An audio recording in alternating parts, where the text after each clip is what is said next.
Hello everyone, Jai Sri Krishna. Welcome to our brand new channel, The Food Factory by Tejal and Bhakti. This is our very first YouTube video. So basically हम इस channel पे cooking videos share करेंगे जिसमें हम different types की recipes share करेंगे और हम यहाँ पे 3 अलग अलग लैंग्वेजेस में वीडियो शेयर करेंगे। कुछ वीडियोस गुजराती में होंगे, कुछ हिंदी में और कुछ इंग्लिश में।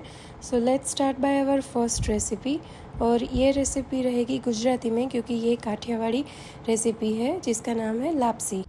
લાપસી એક કાઠિયાવાડી ટ્રેડિશનલ ફૂડ છે જેને બનાવવા માટે આપણે માત્ર 4 જ ઇન્ગ્રેડિયન્ટ્સ જોશે: ઘી, ગોળ, ઘઉંનો જાડો લોટ અને પાણી। સૌથી પહેલાં આપણે એક પેનમાં 1 ચમચા જેટલું ઘી એડ કરશું। ઘી થોડું ગરમ થાય એટલે આપણે તેમાં 1 મોટા બાઉલ જેટલું ઘઉંનો જાડો લોટ એડ કરશું। ઘઉંનો કકરો લોટ આવે છે જે ભાખરી બનાવવા માટેનો, એ લોટ આપણે યુઝ કરીએ છીએ અહીંયા।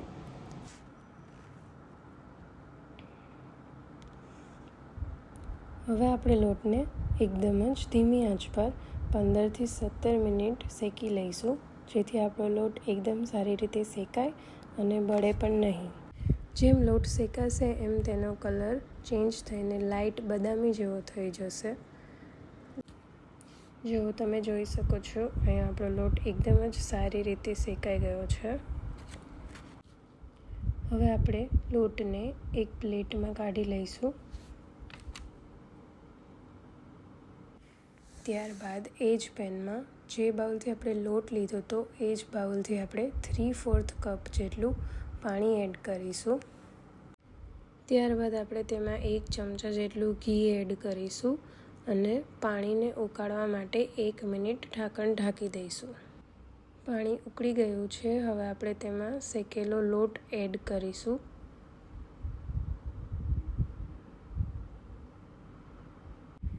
હવે આપણે તવીથાની મદદથી લોટને ચારે સાઈડ સરખી રીતે સ્પ્રેડ કરી દઈશું।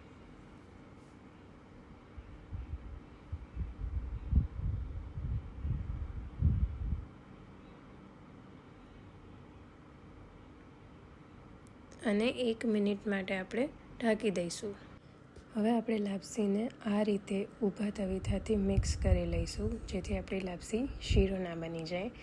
લાપસી બનાવતી વખતે સૌથી મેઇન સ્ટેપ આ જ છે કે આપણે એને ઊભા તવીથાથી મિક્સ કરવાની છે જેથી તે એકદમ સારી અને છૂટી બને। પાણી બધું જ બળી ગયું છે।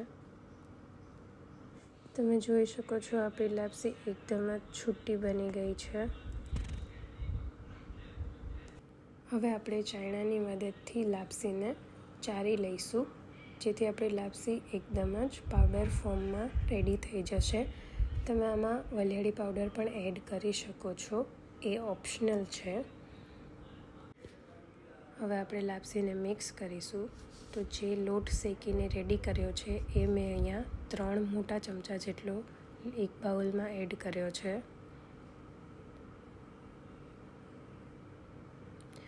મેં એમાં 2 મોટી ચમચી જેટલો ગોળ એડ કર્યો છે અને તેમાં 2 મોટા ચમચા જેટલું ગરમ ઘી એડ કર્યું છે।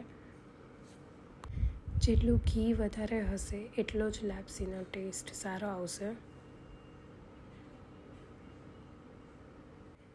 હવે આપણે તેને હાથની મદદથી એકદમ સારી રીતે મિક્સ કરી લઈશું।